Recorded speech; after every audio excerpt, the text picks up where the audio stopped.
Dans cette vidéo, on va regarder ensemble le premier exercice que j'ai lu à l'oral de l'ENS Paris. C'est celui-là. Je prends f, une fonction décroissante. Je suppose qu'elle tend vers 0 en plus l'infini, qu'elle est de classe C1. Et il faut que je détermine la limite de ce truc-là. Donc déjà, apparemment, a priori, cette somme n'existe pas. Et la limite, on sait pas si elle converge. Mais en fait, la réponse, ça va être qu'elle converge. Donc je vais te parler un peu de les différentes initiatives que j'ai prises pendant cette orale. Donc le premier truc, c'est que j'ai passé à peu près 10 minutes à essayer de parier sur le fait que ça convergeait ou que ça convergeait pas. À chaque fois, je trouvais des raisonnements pour un côté, puis ensuite pour un autre. Et j'ai eu vraiment du mal à décider jusqu'à ce que je cherche un exemple spécifique. Ce qui m'avait tilté, c'est qu'on a plein d'hypothèses.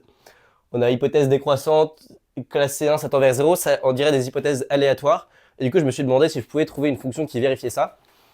Et en fait, juste le fait qu'elle soit décroissante et positive, on a très peu de candidats. J'ai pensé à la fonction 1 sur x. Mais j'ai pensé aussi, la fonction 1 sur x, elle est un peu bizarre parce qu'elle a une singularité en 0. Quand bien même on pourrait regarder 1 sur x plus 1. C'est quand même un peu louche cette histoire de singularité. Du coup, ce que j'ai fait, c'est que j'ai regardé, surtout qu'on a le fait que 1 sur x, c'est pas L1, donc c'est pas intégrable, donc c'est pas pratique. Du coup, ce que j'ai regardé, c'est la fonction exponentielle de moins x. Ça vérifie toutes les propriétés qui sont dans l'énoncé. Et si on calcule la somme pour n plus grand que 0 de moins 1 puissance n, e de moins nx, c'est une somme géométrique. Ça fait moins 1 puissance n, ça c'est ei pi n. Donc ça fait moins n plus n de i pi moins x. Et du coup, ça fait 1 sur ei pi 1 sur 1 moins ei pi moins x. Sauf que moins ei pi, c'est juste moins 1, donc ça fait plus e de moins x.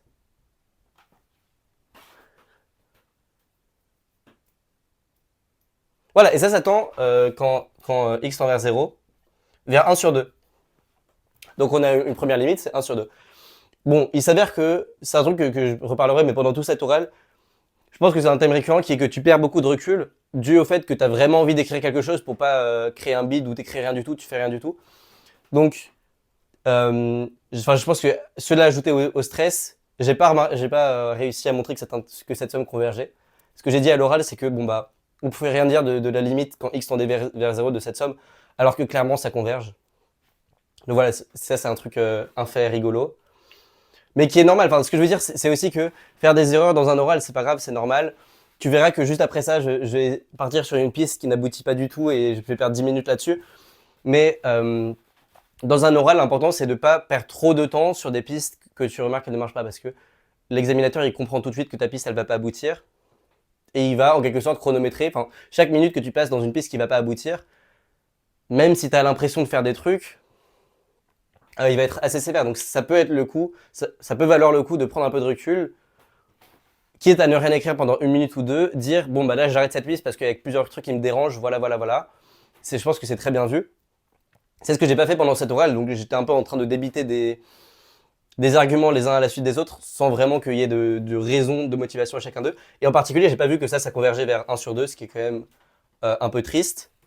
Et voilà, du coup on trouve 1 sur 2, et là je suis très content parce que je remarque que c'est f de 0 sur 2.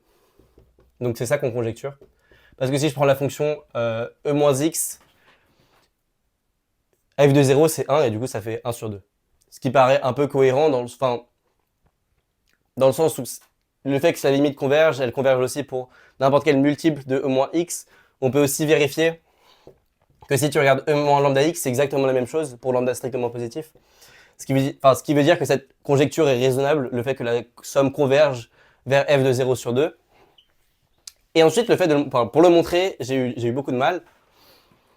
C'est vrai que j'ai eu beaucoup de mal, mais ma première piste n'avait pas de sens. Ma première piste, ce que j'ai dit, c'est que je voulais vraiment m'inspirer du cas e moins nx. Je voulais vraiment m'inspirer de ce cas-là pour le cas général. Et du coup, ce que j'ai dit, c'était un argument bidouillé en disant que la somme, c'était à peu près une intégrale. Donc, si on veut, cette somme-là, elle devient à peu près l'intégrale de e moins nx dx. Et le moins 1 puissance n, il faut en faire quelque chose. Et la chose que j'en ai fait, c'est que j'ai dit que le moins 1 puissance n, c'était... donc pardon, ça serait dt. Donc le n, je le remplace par un t.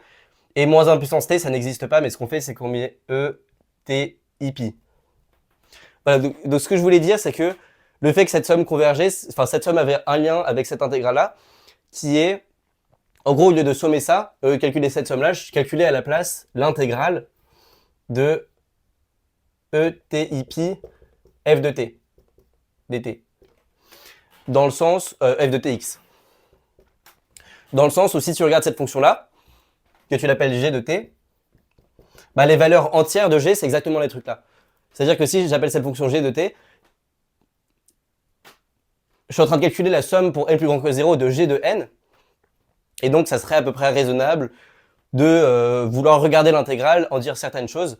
En fait, je voulais aussi utiliser l'hypothèse que la fonction était de classe C1.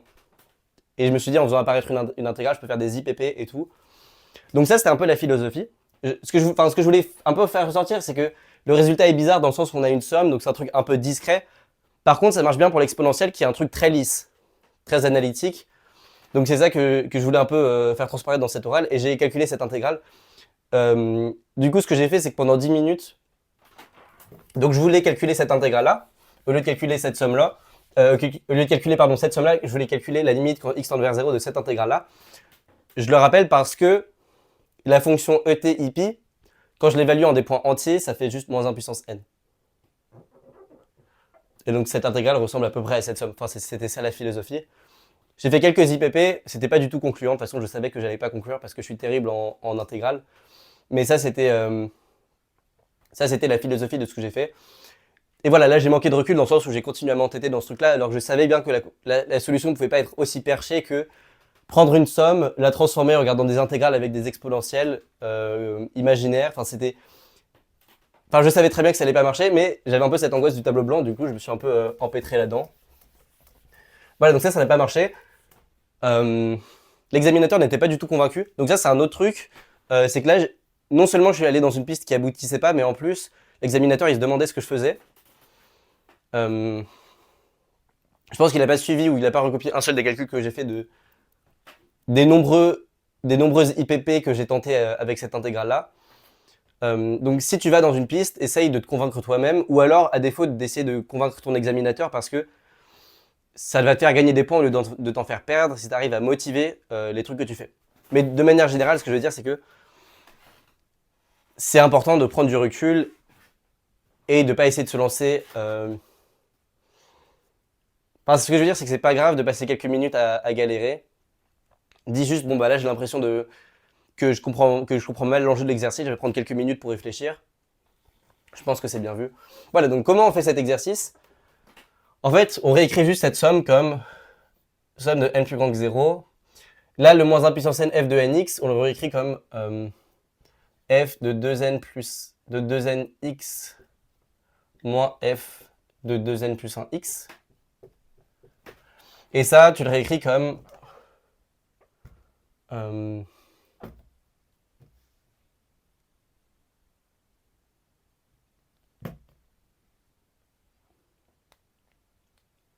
ça, tu le réécris comme moins l'intégrale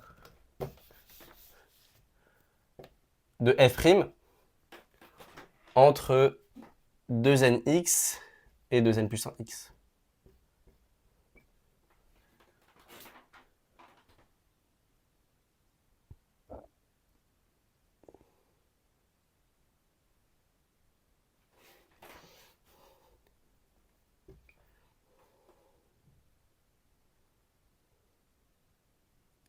Voilà, et là on voit un peu le phénomène de ce qui se passe, c'est-à-dire que, c'est un truc que j'ai expliqué direct, c'est que là ce qui se passe c'est qu'on est en train d'intégrer f', mais sur des plages inégales. C'est-à-dire qu'on est en train d'intégrer de 0 à 1, x, puis ensuite de 2x à 3x, mais pas de 3x à 4x.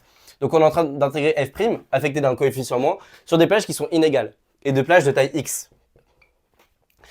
Et ce qui se passe, c'est que qu'est-ce qui se passe si au lieu d'intégrer sur des plages, sur la moitié des plages, on intégrait sur tout le truc? Bah nous on sait que l'intégrale de 0 à plus l'infini moins l'intégrale de 0 à plus l'infini de f', c'est f de 0. Donc là, on comprend très bien ce qui se passe. Nous, on a ce truc-là, on s'attend à ce qu'il tende vers f de 0 sur 2. On sait que ce truc-là, il est égal à f de 0. Ce qu'on va montrer, c'est que ce truc-là, quand x tend vers 0, ressemble à la moitié de ce truc-là. Donc la nouvelle question, c'est est-ce que ça ressemble à ça lorsque x tend vers 0, pris par un facteur 2. Ce qui est logique, parce qu'on intègre f' sur un truc sur 2. Et donc, l'idée, c'est que ce qu'on pourrait faire, c'est couper l'intégrale en deux, mettre ça ici, on retrouverait la moitié. Et on retrouverait la moitié de l'intégrale de base. Donc ça, c'est la philosophie. Et ce qui nous reste à montrer maintenant, c'est juste un contrôle. C'est juste dire que la différence entre ce qui se passe ici et ce qui se passe là. Donc, je recommence tout. On est en train de sommer une intégrale. Et l'intégrale, elle va du pavé 2nx au pavé 2n plus 1x. Donc, ce qu'on fait, c'est qu'on est en train d'intégrer notre fonction sur certains pavés de longueur x sur l'axe réel. Et on est en train d'intégrer sur exactement un pavé sur deux. Parce qu'on est en train de paver des pairs jusqu'aux impairs et on ne prend pas les impairs jusqu'aux pairs. On prend les pairs jusqu'aux impairs et pas les impairs jusqu'aux pairs. Donc on intègre sur un pavé sur deux. Et nous, on savait que si on intégrait sur tous les pavés, on trouverait f de 0. Et donc ce qui est logique, c'est de montrer que intégrer sur un pavé sur deux, ça revient à intégrer à moitié sur chaque pavé. Et on arrive à un truc de contrôle, donc on est très content parce qu'on a plein d'hypothèses. On a que f est décroissante, elle est de classe C1, qu'elle tend vers 0. On a toutes les hypothèses du monde. Et ce qu'on doit faire, c'est montrer que l'intégrale sur un pavé ne change pas trop quand je regarde le pavé d'après.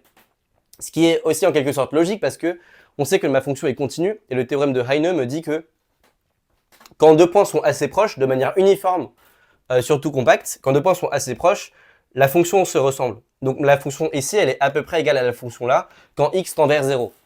Et donc c'est toute la philosophie. De toute façon, quand j'avais écrit cette somme-là, je savais que c'était fini et l'examinateur aussi le savait, du coup c'était juste... Enfin, on est arrivé à un truc de contrôle, on sait que ça va marcher. On connaît la solution de 1 sur 2 f de 0. Donc tout va bien se passer.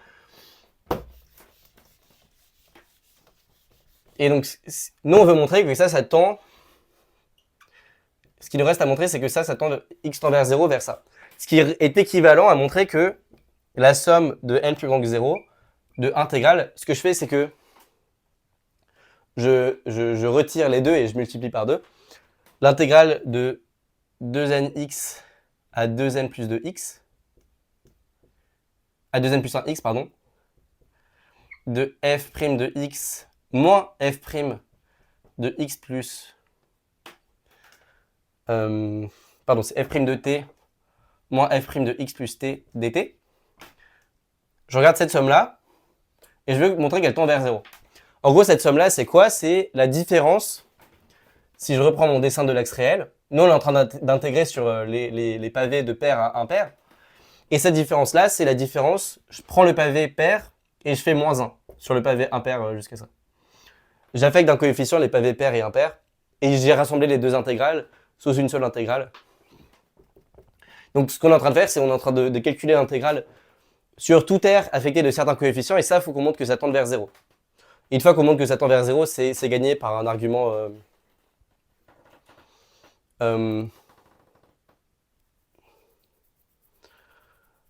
par des arguments de convergence dominée. Donc il faut juste montrer que ça tend vers 0. Je te laisse y réfléchir, c'est pas compliqué. Faut utiliser le théorème de Heine. En gros, ce qui se passe, c'est que là, on est en train de calculer cette somme. Et il y a un comportement très différent. Cette somme-là, elle a un comportement différent en 0 et en plus l'infini. En plus l'infini, on a le fait que l'intégrale de valeur absolue de f' est strictement plus petit que l'infini. On a ça. On a ça, pourquoi on a ça? Parce que f' est de signe constant, f' est négatif parce que ma fonction est décroissante. Et je sais qu'elle tend vers 0, donc je sais que l'intégrale de f' converge. Donc, si je regarde pour un a assez grand, je peux dire que l'intégrale de a jusqu'à plus l'infini de f', elle est plus petite qu'epsilon. Ok, donc cette intégrale-là, elle a un comportement, enfin cette somme-là, elle a un comportement différent en deux moments. Elle a un comportement différent à l'infini parce que je peux dire que cette intégrale, au final, je m'en fous parce que je peux juste tout sommer. Ça va me faire l'intégrale de f' et c'est plus petit qu'epsilon. Donc l'intégrale à partir d'un certain rang, je m'en fous parce que je sais que l'intégrale de f', de valeur absolue de f' converge. Ça, c'est le premier point. Et ensuite, l'intégrale sur un compact, on sait que ça va marcher parce qu'on a le théorème de Heine. Et c'est juste ça, et ça marche. Et voilà, tout le monde savait que ça allait marcher, ça a marché. Ça, c'est l'exercice. Voilà, bon, bah, j'ai eu de la chance de penser à la fonction exponentielle de moins x. Donc comme quoi, c'est vraiment des cas simples qui nous débloquent sur des exercices. Je pense que j'aurais jamais trouvé cet exercice sur toute l'heure si j'avais pas pensé à l'exemple de regarder la fonction exponentielle de moins x pour intuiter la formule. Donc l'importance des exemples qui nous guident dans le raisonnement abstrait. J'aurais même pas, je pense, réussi en 1 heure à déterminer si ça convergeait ou si ça divergeait sans cet exemple-là de l'exponentielle. Donc les exemples nous guident aussi dans les raisonnements abstraits. J'ai été guidé un peu vers la fin parce que je savais que ça allait tendre vers la moitié de f de 0. Et donc dès que j'ai vu cette somme un peu partielle, j'ai compris que ça allait être un phénomène de bouchage de trous. Donc les exemples simples nous guident même dans les trucs abstraits. C'est ça le point, mais sinon c'est un joli exercice. Voilà.